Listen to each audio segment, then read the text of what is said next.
He thought he'd been chosen for glory. Instead, he was offered to the gods who were always watching, always hungry. In the dark of the warp, sacrifice has a voice, and it remembers every scream. The chanting began before the dawn cycle lamps had ignited, a low, throbbing sound that vibrated through the cracked ferrocrete walls of the hab block like the pulse of some unseen creature buried deep beneath the hive. Garenvel heard it in his sleep and woke choking on the taste of iron, his heart hammering, his throat raw. He sat up in the narrow cot, sweat slick on his skin, and for a few disoriented seconds he didn't know where he was.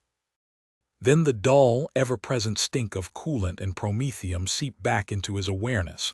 The rattle of distant manufactoria vents filled the silence, and he remembered. He was still in Hive Carthage, Sector 117 Gamma, Level 17. Still alive. For now. The knocking came next, not at his door but further down the corridor, slow and deliberate. 1, 2, 3. A pause, 1, 2, 3. A rhythm like a heartbeat. He threw off the thin blanket and padded barefoot to the door slit, pressing his eye against the scratched lens. The corridor was half dark, the lumen strips overhead flickering like dying insects. Figures moved in the gloom, their shadows long and crooked against the stained walls. He recognized them instantly. The black hoods, the bone pendants, the ritual scars carved into their forearms. The cult of the veiled maw. He'd seen them before in the lower levels, muttering prayers to gods no loyal citizen dared name aloud. At their center was Vrax, the one who had spoken to him in whispers after shift rotations, promising escape from the endless drudgery of the manufactoria, promising purpose, promising glory. Vrax's eyes gleamed in the half-light like wet stones, and when he smiled, Garen felt both a shiver of fear and something dangerously close to hope. The cultists carried a bundle between them wrapped in blood-stained cloth. It twitched. Garenvel, Vrax called softly, his voice sliding through the corridor like smoke. The hour has come. You are chosen. The words hit him like a blow.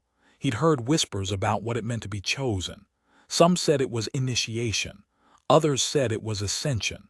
A few, in voices meant never to be overheard, said it meant death. But death in service of greater powers, Vrax had told him once, was not an ending. It was a transformation. His stomach knotted. He thought of his sister Lyra, still asleep 3 levels down in the dormitories for child laborers. He thought of the long shifts at the grinder lines, the endless roar of the machines, the hopeless future that stretched before him like a tunnel with no light at its end. He opened the door. The cultists moved with practiced efficiency.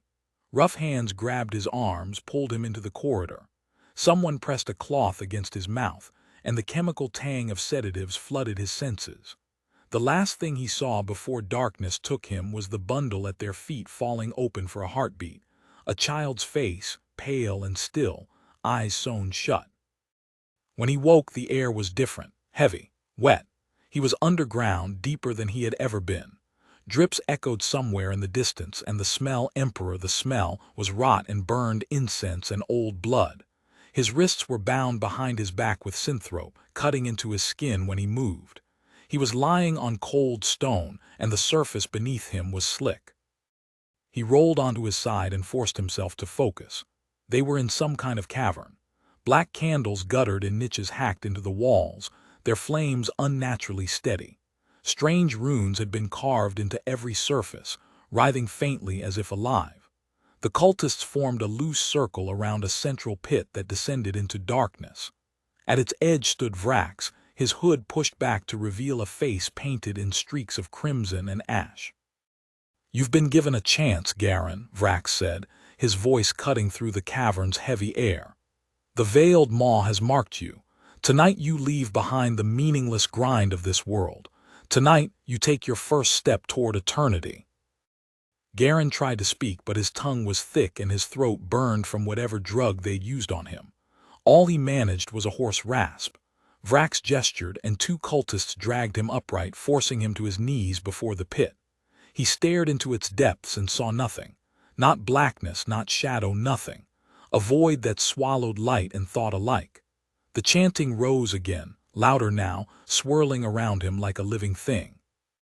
As they began their ritual, Garen's mind raced. He remembered fragments of the stories whispered by workers in the night shifts, of sacrifices made to powers that dwelled beyond the veil of reality, of offerings that vanished screaming into the warp. He remembered the overseer who disappeared last cycle, and how people said he had been taken. He remembered the eyes of Vrax, gleaming with fervor, and realized too late that this moment had been coming for months, maybe years. They cut the ropes binding his hands but didn't let him move. Instead, they pulled his arms wide, stretching them as if to offer him to the darkness itself. Vrax began to speak in a language that made Garen's skin crawl, harsh syllables that seemed to twist the air. The runes on the walls brightened, pulsing in time with the chanting. The void in the pit stirred. He could feel it without seeing it, a vast, cold intelligence turning its attention toward him. Panic surged through him, raw and overwhelming. He thought of Lyra again, alone, waiting for him to return. He thought of the false promises he had believed. He tried to wrench free, but hands like iron held him fast. Someone pressed a blade against his chest, just above the heart, not deep enough to kill, but enough to draw blood. It dripped into the pit. The chanting stopped. The silence was worse than the noise. It was a silence that seemed to press into his skull, to crush thought itself. Then from the pit came a whisper. It wasn't sound exactly. It was inside him, coiling through his mind like smoke. Garen. He screamed, but no sound left his throat. The whisper grew stronger, filling him, drowning him. Images flooded his vision, worlds burning, stars consumed by impossible shapes, rivers of blood flowing upward into a sky of teeth. 1,000 voices laughed and cried and begged in a chorus that shattered his sense of self. He felt something reach for him from that darkness, not with hands, but with intent, vast and alien. And then, just as he thought his mind would break, Vrax spoke again. He accepts. The cavern exploded in sound. The cultists screamed prayers. The candles flared, burning green-black. The void pulsed like a beating heart, and Garen, frozen in terror, realized what chosen truly meant: not glory, not escape. He was the offering. The ground trembled beneath them. Cracks spiderwebbed out from the pit, and something began to rise from the darkness, vast and formless. His terror found no purchase in words. It became something primal, a scream clawing to escape. And somewhere in that rising chaos, he heard Lyra's voice calling his name. The air split with a sound like tearing metal as the thing from the pit clawed its way toward the surface. It was not a creature in any sense the human mind was meant to comprehend. It had no defined shape, no eyes, no limbs in the proper sense. Yet Garen's mind insisted on giving it form, struggling to anchor its presence in something he could grasp. It was liquid shadow and burning light, writhing and folding over itself, a knot of impossible geometries that hurt to look at for more than a heartbeat. Every time he blinked, its shape changed, as if reality itself were trying and failing to contain it. The cultists screamed praises in a dozen tongues, some human, some that belonged to places no map had ever charted, their bodies convulsing as the warp bled into the chamber. Heat washed over Garen, followed by freezing cold that bit into his bones, then heat again, the fluctuations so violent his skin broke out in welts. He gagged as the air thickened, heavy with the scent of burning meat and incense and something sweetly rotten. His wrists burned where the ropes had cut into them, his breath came in ragged gasps, and through it all the whisper in his skull remained, a constant, coiling presence that spoke in voices he could not shut out. Garen, you are seen, you are known. Each word carved itself into his thoughts, not merely heard but felt, as if his mind were being rewritten by a hand that had never been human. Vrax moved closer to the pit, arms raised high, the ceremonial paint on his face streaked with sweat and blood. "Behold the veiled maw," he cried, his voice breaking under the strain of ecstasy and terror. "Behold the gift we bring." The cultists dragged Garen forward until his knees were at the pit's edge. He looked down into the seething void and felt something vast staring back, measuring him, peeling away everything he was. Memories flickered like dying lumen globes. Lyra laughing on the hab-block stairs, his father's face the day the work accident crushed his legs, the smell of promethium on his hands after endless shifts, the first time Vrax had told him he could be more than this. All of it laid bare before the thing, stripped of any illusion of privacy or self. His life, his fears, his hopes, it devoured them without effort, without care. Then the chanting changed. It grew faster, fevered, the rhythm pounding like a second heartbeat. The runes on the walls flared blindingly bright, and Garen saw that the cultists were cutting their own flesh, spilling their blood into the cracks spreading from the pit. It soaked into the stone like water into dry earth, and the cracks widened. Something beneath was pushing upward. A wave of pressure slammed through the chamber, knocking some of the lesser cultists off their feet. The candles went out, plunging them into near darkness, save for the sickly glow of the runes and the shifting light from the pit. In that moment of half-dark, Garen saw faces in the void, not singular, not stable, but endless faces blooming and dissolving like smoke. Human, inhuman, demonic. They whispered his name in unison, a sound that broke something inside him. He had thought he knew fear. He had been wrong. Fear was not this total, consuming presence that left no room for thought. This was something deeper, a primal terror that existed beneath language, a terror that lived in the marrow of every human being who had ever looked into the night sky and sensed that something was staring back. He tried to crawl backward, but hands seized him again, forcing him toward the pit. He struggled, kicking and twisting, but their grip was unyielding. Vrax loomed above him, his eyes wild, his voice trembling with devotion. "Do not fight it, Garen," he said. "This is what you were born for. This is your ascension." "I don't want this," Garen rasped, finding his voice through the terror. "I never wanted this." Vrax's smile was almost gentle. "That is what makes the sacrifice pure." The cultists lifted him bodily now, their strength fueled by fanaticism, and held him above the pit. His legs kicked uselessly, his screams drowned by the chanting. Below, the void rippled as if eager to receive him. The whisper in his head became a chorus, rising, filling every corner of his mind. "Come, come, come." And then, without warning, the chamber shuddered violently. Dust rained down from the ceiling, cracks split the walls, and some of the cultists stumbled. For an instant the chorus faltered. Garen craned his neck and saw, at the far end of the cavern, a door had been forced open. Figures in dark armor poured through, weapons raised, their movements precise, methodical. Arbites. "By order of the Lex Imperialis, lay down your weapons and surrender yourselves for judgment." The voice echoed through the chamber, amplified by Vox. The cultists screamed defiance. Some broke from the circle, charging at the enforcers with makeshift blades. Others fell to their knees, continuing their chants, oblivious to the danger. Vrax did not move. His gaze remained fixed on the pit as though nothing else mattered. The first shots rang out, thunderous in the enclosed space. Bolts tore through flesh and bone, sending cultists sprawling. The smell of blood and propellant mixed with the already thick air, creating a choking miasma. But the ritual had already reached a critical point, and the warp did not care for imperial law. The thing in the pit surged upward. It wasn't fully here yet, but its presence slammed into the room like a tidal wave. The Arbites staggered as their visors filled with static, Vox channels erupted in screeches, and reality itself seemed to buckle. One officer screamed as his flesh warped, his body twisting grotesquely before collapsing into a heap of twitching limbs. Garen fell from the cultist's grip in the chaos, hitting the ground hard.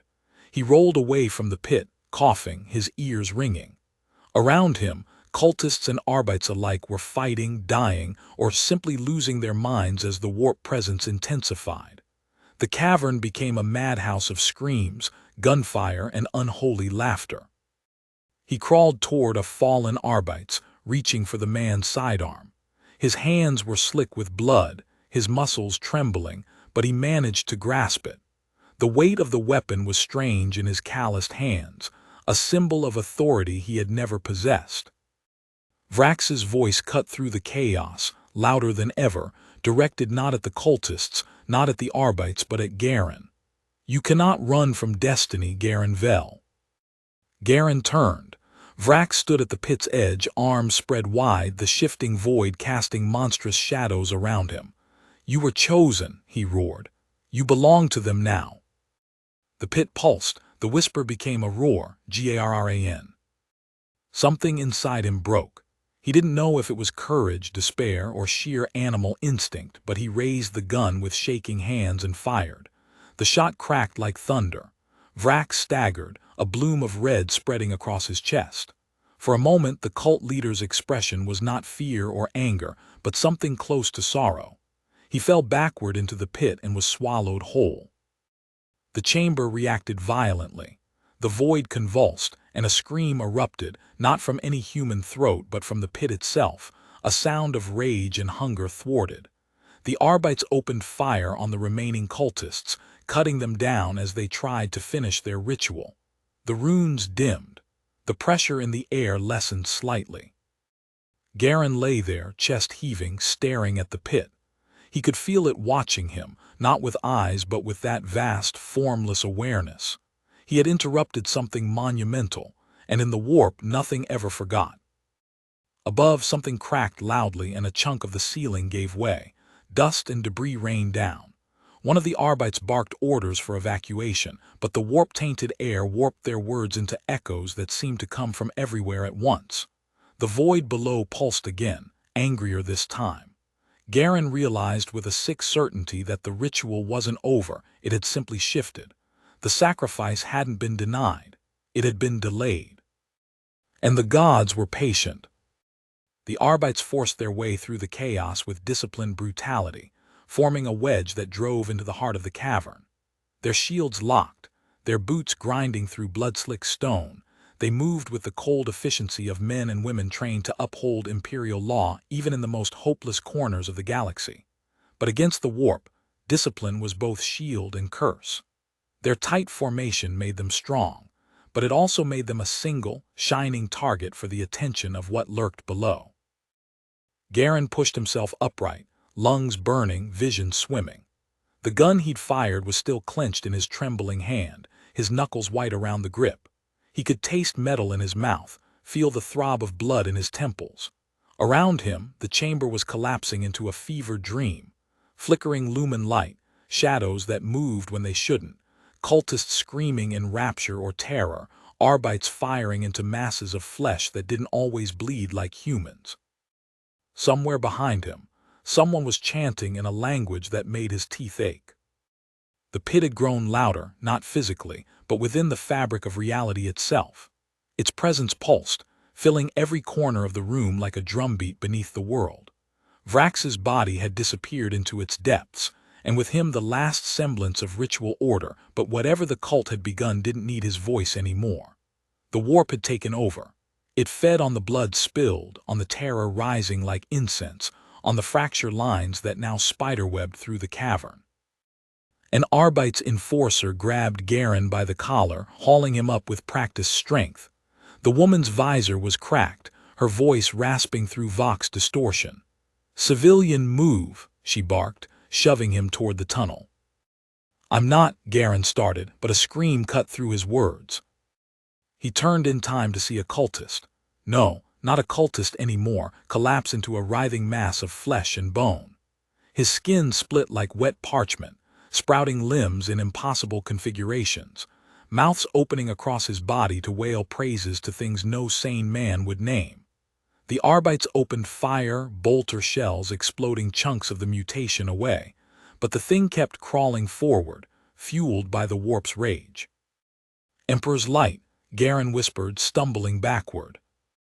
The enforcer beside him didn't hesitate. She slammed a grenade into the creature's path, yanked Garen down, and the explosion tore through the mutated cultist with a wet, concussive roar. Bits of warped flesh rained down like foul rain, some pieces still twitching as they hit the stone. "Get up," she shouted, dragging him toward the tunnel again. The tunnel was narrow, carved hastily through stone, its walls sweating moisture and blood in equal measure. They weren't the only ones retreating. Surviving cultists fled in tangled waves, some screaming that the gods would devour them all, others laughing like lunatics. Arbites pursued in controlled bursts, clearing paths and setting charges to bring down parts of the tunnel behind them. Garen moved because he had no choice. His legs obeyed the raw, animal instinct to survive, even as his mind struggled to process what was happening. But survival wasn't simple. The whispers had followed him. Even outside the chamber, their presence grew stronger, like fingers clawing through the cracks in his skull. Garen chosen, unfinished, the voices overlapped, their tones seductive, hateful, pitiful, commanding. He stumbled, clutching at his head. The enforcer beside him noticed. "Stay with me, civilian," she said sharply. "You're not dying down here. What's your name?" He forced the word through his dry throat. "Garen Vel." "Garen, look at me." She yanked his chin up so his eyes met her visor. "I'm arbitrator Mira Dasik. You follow me, you breathe when I tell you to, and maybe we'll both see daylight. Understood?" He nodded shakily. They moved deeper into the tunnel, following the retreating Arbites. Behind them, the chamber roared with unnatural sound, a deep, rhythmic pounding that made the rock tremble. It wasn't just a noise. It was a call, a heartbeat of something vast awakening beneath the world. Then the lights went out. The tunnel was plunged into utter blackness. Only the faint, unstable glow of the Arbites' helmet lamps cut through, casting jagged shadows. Garen froze, the darkness pressing in around him like a living thing. And in that darkness he felt it, an attention, sweeping through the tunnels like a searching hand. It wasn't physically present yet, but it was close. Mira cursed under her breath, switching to a backup lumen. "Keep moving," she ordered. They hadn't gone far when they reached a branching passage, and there the group faltered. The Arbite's leader, a broad man with a Vox unit slung over his shoulder, was arguing with one of his sergeants. The left path led to the surface but passed through unstable caverns that could collapse at any moment. The right path led deeper, toward an old maintenance shaft that might be safer structurally but would take longer. They didn't have time. The warp presence behind them was growing stronger with every heartbeat. Before a decision could be made, the floor shuddered violently. Cracks raced along the walls. Somewhere behind them, rock gave way with a deafening roar. Garen's stomach lurched as the ground tilted, sending several Arbites and cultists tumbling into darkness. He barely kept his footing, grabbing a jagged edge of rock as the tunnel seemed to breathe around them. Then, impossibly, a voice rose from the cracks themselves, a voice that spoke not through sound but through the marrow of every living being present. "Where is my gift?" It was the pit. It was the gods. It was the warp itself demanding what it had been promised. The tunnel exploded into panic. Cultists fell to their knees, begging forgiveness. Arbites tightened their grips on weapons. Garen felt every nerve in his body ignite with terror. He didn't need anyone to tell him. It was looking for him. He was the gift. He was the unfinished ritual. Mira grabbed his arm. "We have to move now," she hissed. They plunged down the left path as the ceiling cracked open behind them, disgorging a wave of warp energy that howled like a hurricane. The world blurred into running, stumbling, dodging falling rock, the taste of blood in his mouth, the weight of a force too big to fight pressing down on him. Garen's thoughts fractured, faces flashed through his mind. Lyra, his father, Vrax's fevered smile, the pit's endless faces. It all blurred into a single, undeniable truth. There was no going back. Whatever had begun in that chamber had marked him, and now the gods would not stop until they claimed what was theirs. Ahead, the tunnel sloped upward toward faint light. The air grew colder, cleaner, less heavy with warp stench. Mira shoved him forward. "Go," she barked. "Run, Garen." He ran. But just as the light grew stronger, just as the sound of distant surface wind reached his ears, a new sound rose from behind. Not the pit's voice, not the shifting of rock, something else. Footsteps, dozens of them, cultists, but not the broken rabble from before. These were organized, chanting as they pursued. The ritual hadn't ended, it had moved above ground. And Garen realized, with a clarity that cut through his fear, that escaping the cavern didn't mean escaping the gods.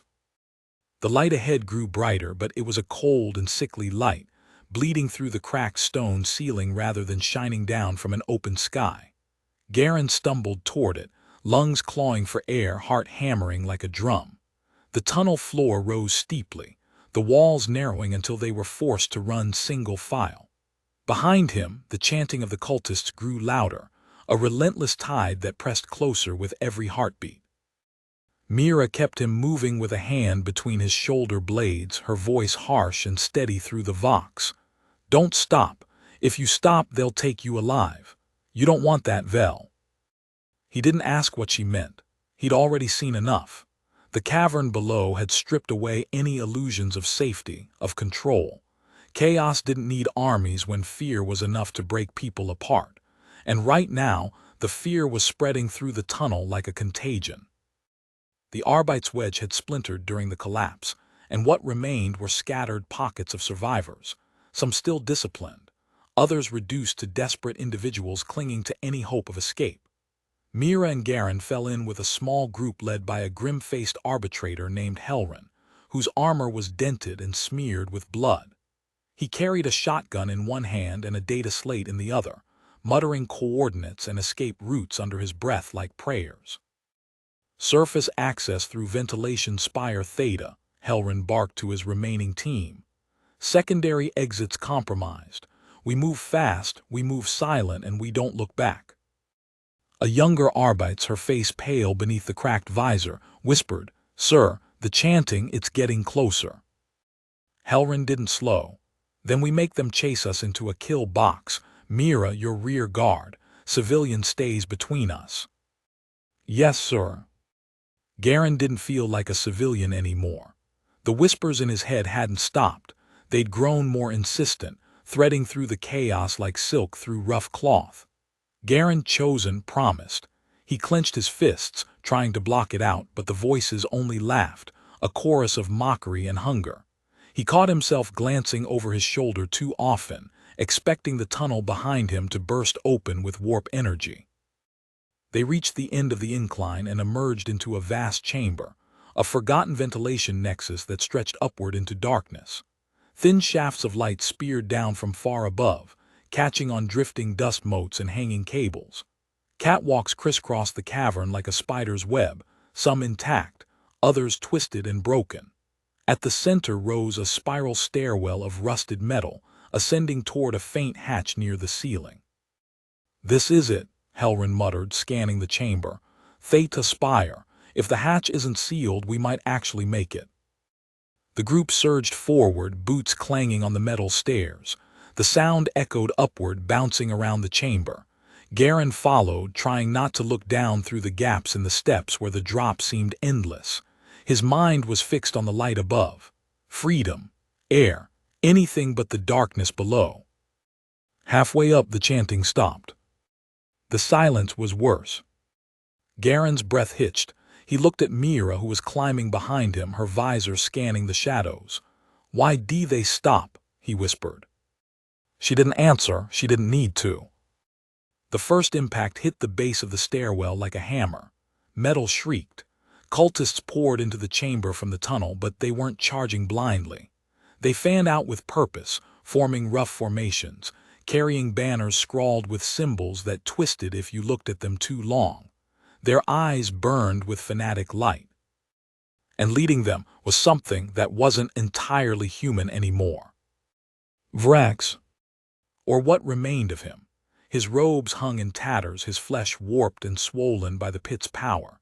His jaw had split in two, opening into a grotesque mockery of a smile, and his fingers elongated into talons slick with blood. He raised a hand, and the chanting resumed, not from mouths, but from the walls themselves, as if the chamber was singing his praises. Helrin swore viciously, "Keep moving, don't stop." The cultists swarmed the stairwell.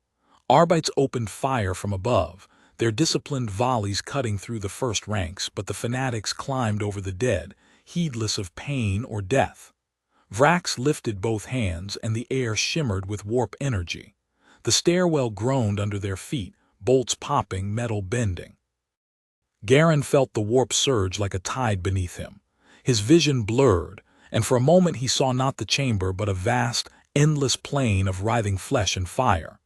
Shapes moved through it, towering, godlike things that turned their faceless heads toward him. He screamed, clutching his temples. Mira grabbed his arm. "Garen, stay with me." He blinked and the chamber snapped back into focus. The stairwell shuddered as a blast of warp energy struck its base, twisting the lower steps like molten wire. Cultists scrambled upward, their limbs bending unnaturally to gain speed. Helrin reached the hatch and slammed his fist against the control panel. "Locked. Emperor, damn it, it's sealed."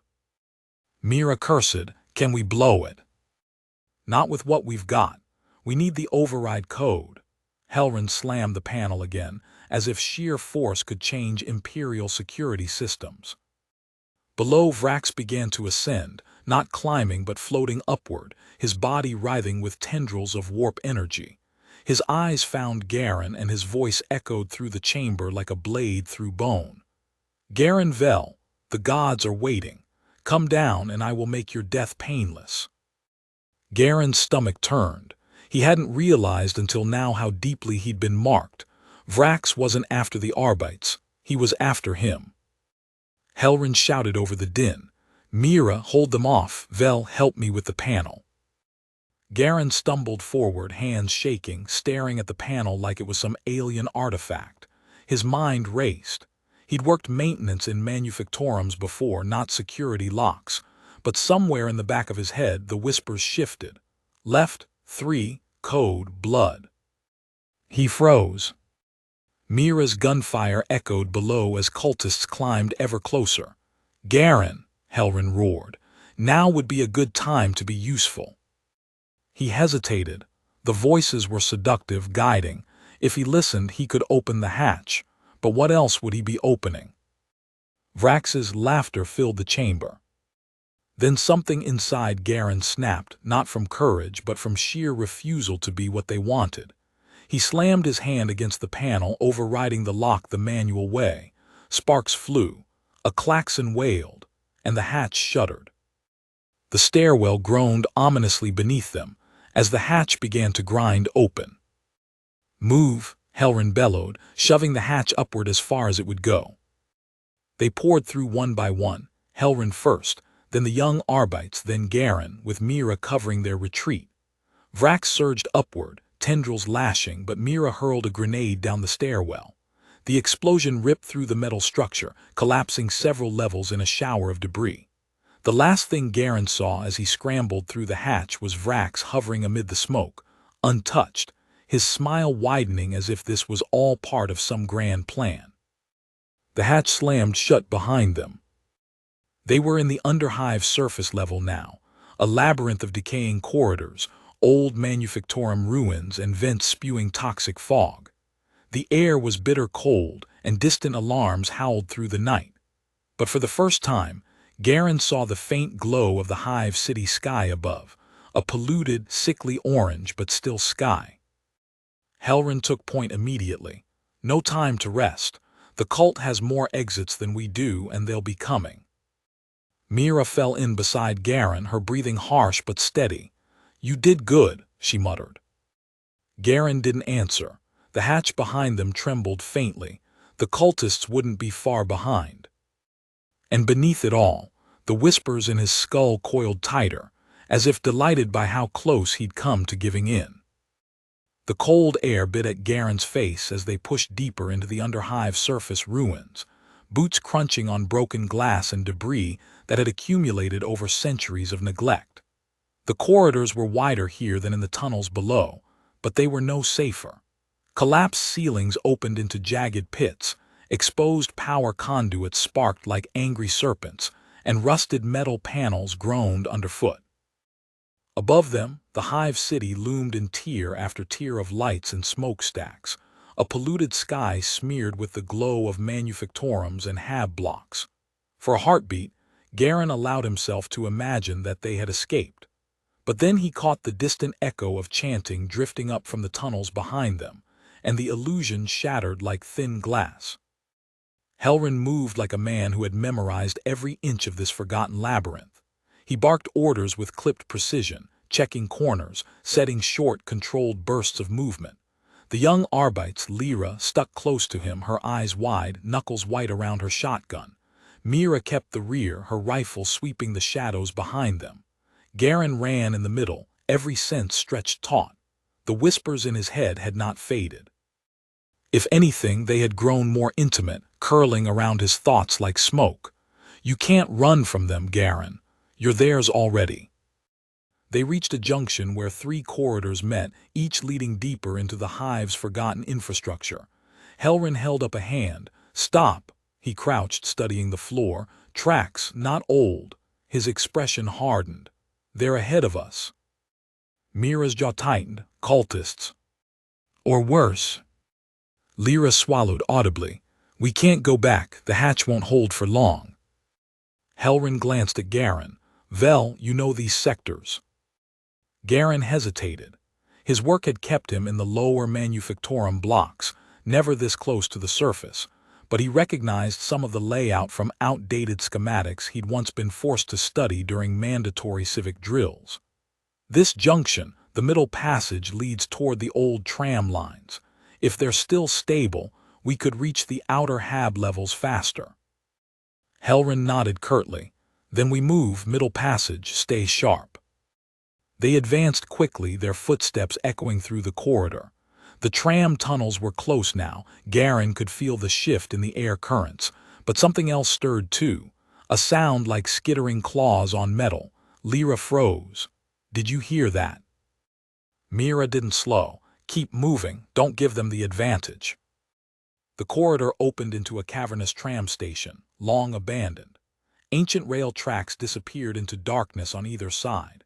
Rusted trams sat derelict on the platforms, their windows shattered, their interiors filled with debris and nests of vermin. The ceiling was high, crisscrossed with broken support beams and hanging cables that swayed gently in the polluted drafts. It might once have been beautiful, a hub of imperial industry, but now it was a graveyard. And it wasn't empty. Shapes moved in the shadows between the trams, dozens of them, some human, some less so. Garen saw pale skin stretched too tight over bone, limbs bent at impossible angles, faces twisted by devotion and mutation. Cultists, yes, but not like the ones below. These were the chosen of the cult, the ones who had been blessed by their gods. Their eyes glowed faintly in the dark. Helrin raised a clenched fist and everyone froze. The creatures hadn't noticed them yet, or were pretending not to. Either way, any loud sound would bring them swarming. Helrin's voice was a whisper. We skirt the edge of the platform, slow and quiet. Don't engage unless you have to. Garen's heart pounded as they crept along the platform wall. Every step felt like a gamble. A loose stone, a misplaced breath, and they'd be overrun. He tried not to meet the eyes of the creatures shifting in the gloom, but sometimes he couldn't help it.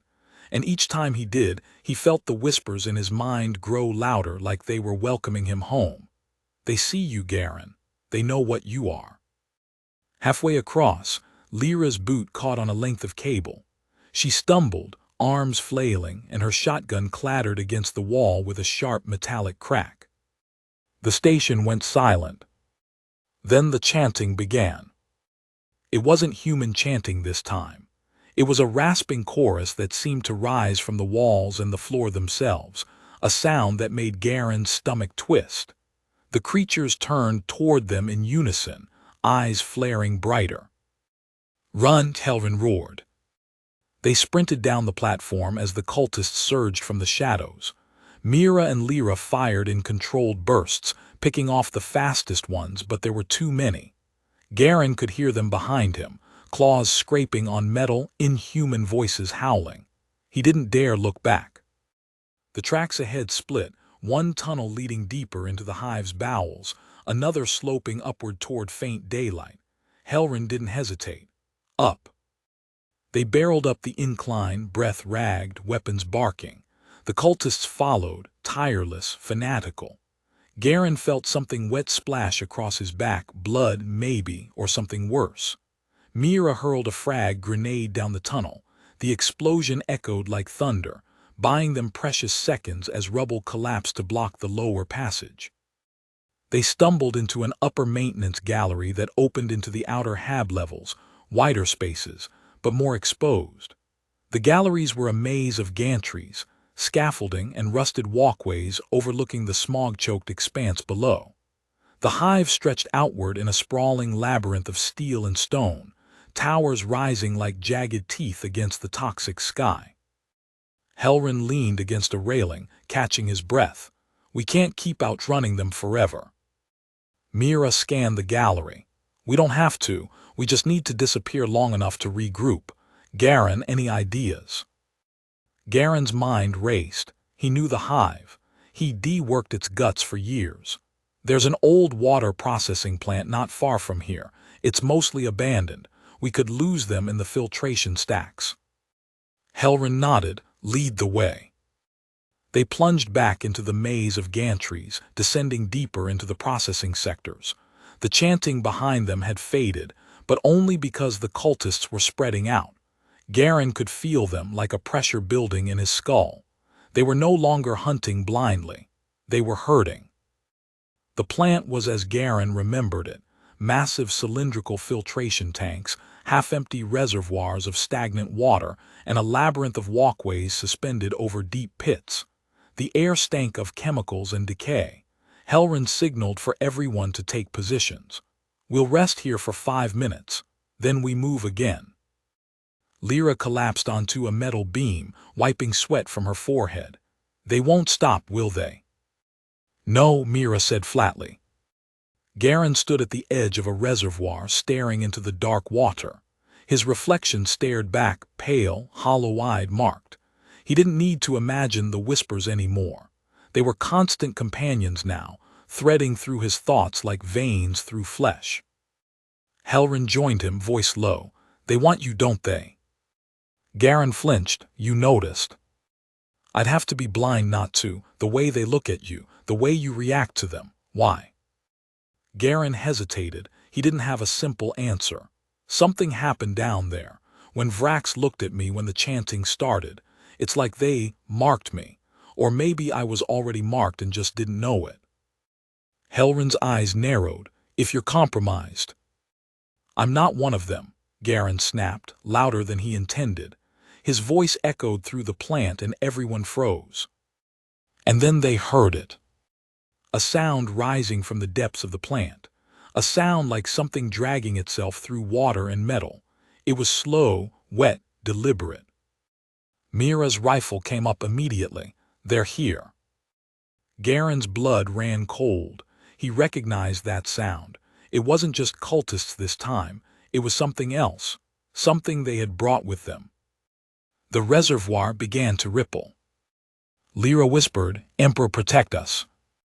The surface of the water exploded as something massive surged upward, a creature of flesh and warped stuff, half-formed and ever-shifting.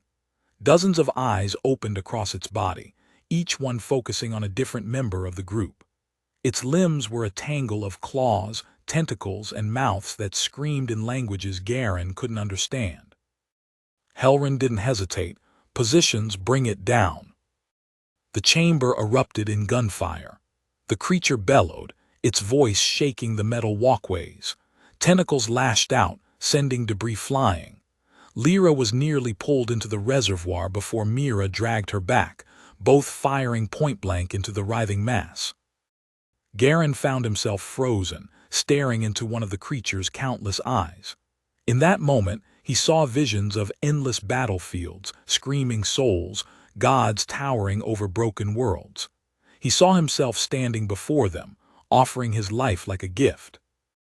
They're waiting, Garen. Mira's voice snapped him back. Garen, move. He dove aside just as a tentacle smashed into the walkway where he'd been standing, twisting the metal like tinfoil. The fight raged on, desperate and chaotic. Helrin emptied his shotgun into the creature's central mass, but it barely flinched. Lyra screamed as another tentacle wrapped around her leg, dragging her toward the water. Garen lunged, grabbing her arms, pulling with every ounce of strength. Mira fired into the tentacle until it recoiled, spraying foul ichor. The creature howled. The structure beneath them groaned. This wasn't a fight they could win. Helrin knew it. Garen saw it in his eyes. "Fall back," Helrin shouted. "Now."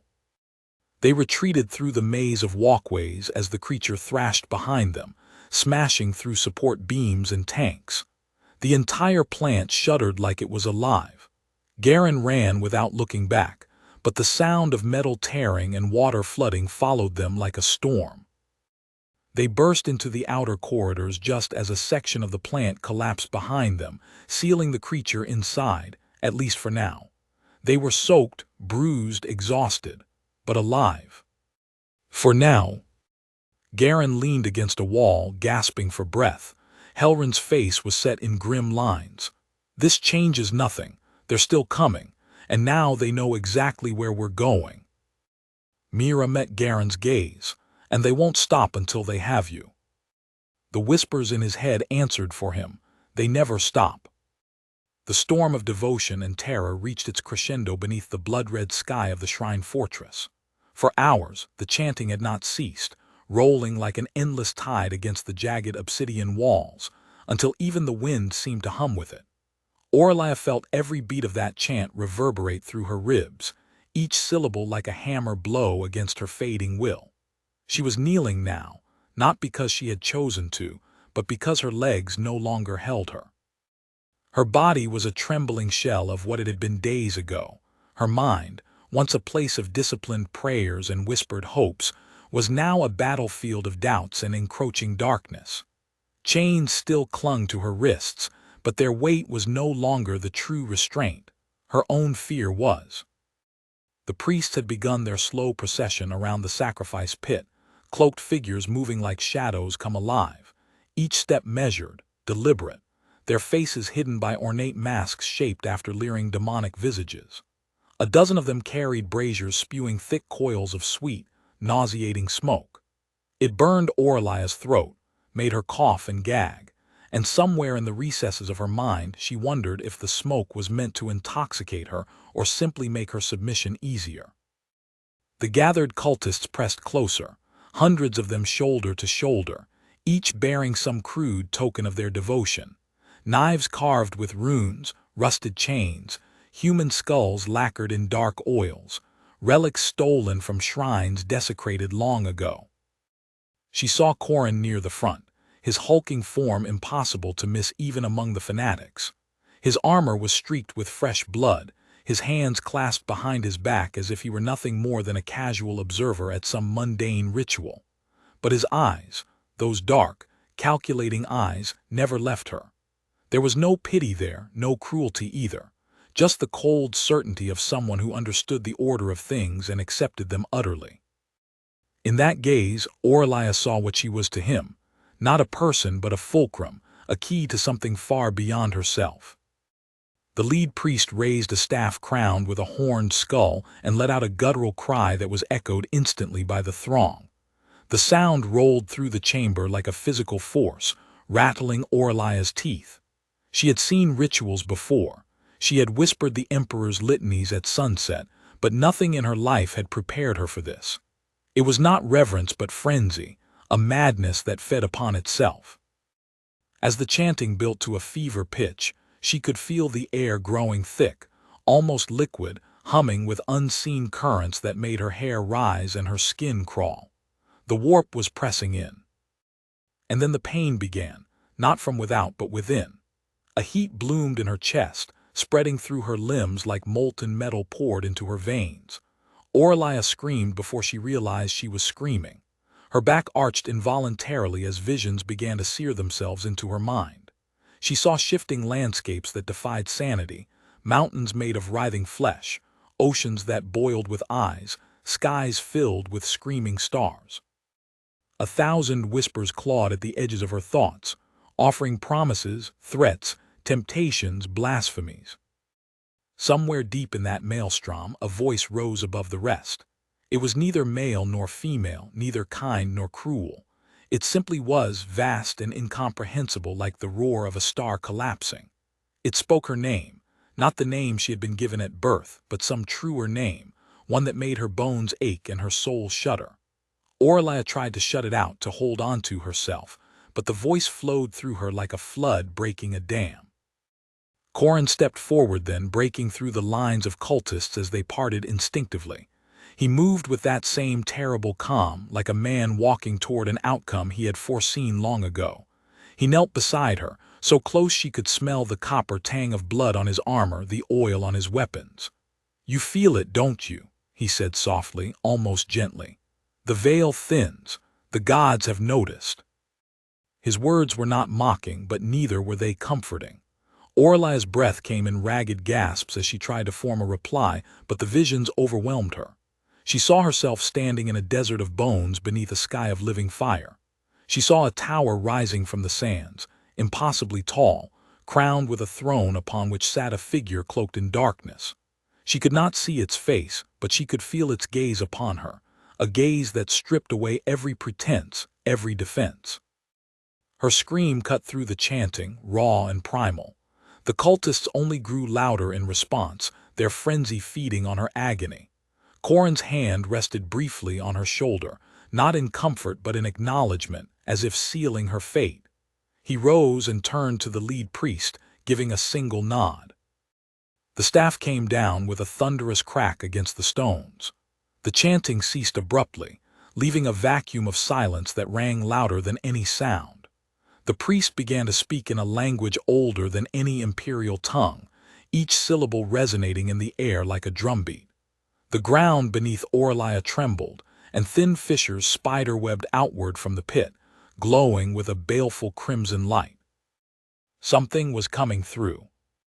She wanted to run, to fight, to claw her way back to the girl who had whispered prayers beneath the cracked dome of a forgotten chapel, but it was too late. The air tore open above the pit, reality bending and peeling back like wet parchment. A gale of freezing wind roared out, carrying with it the stench of decay and distant screams. Shapes moved within the rift, shifting, impossible forms that her mind refused to fully comprehend. Her stomach turned as she caught glimpses of limbs that ended in mouths, faces that flowed like wax, wings made of smoke and blood. The cultists fell to their knees, arms outstretched, chanting anew with ecstatic fervor. Corin stood unmoving, his expression unreadable. Aurelia stared into the rift, and for a moment something within stared back, not just a presence but an awareness, cold, amused, hungry. And in that instant she understood the cruelest part of the ritual. The sacrifice was not merely to summon the gods, it was to entertain them. Her suffering was the offering, her despair was the incense. The realization broke something inside her. She slumped forward, chains clinking, tears mingling with sweat and ash. The voice returned, clearer now, threading through her thoughts like silk. "You could be more," it whispered. "You could be ours." Aurelia's heart pounded. Was it temptation, or was it merely the last cruel trick before the end? She didn't know. But she did know that the rift was widening, the light deepening, and that whatever came next would shatter her world forever. The chanting reached its zenith once more. The priest lifted the staff high, the crimson glow reflecting in his mask's hollow eyes. The pit yawned wider, the air shook, and then, with a sound like the tearing of the universe itself, something began to crawl through. She screamed again, but this time it was not just fear. It was defiance, grief, and something else she could not yet name. The sacrifice had truly begun.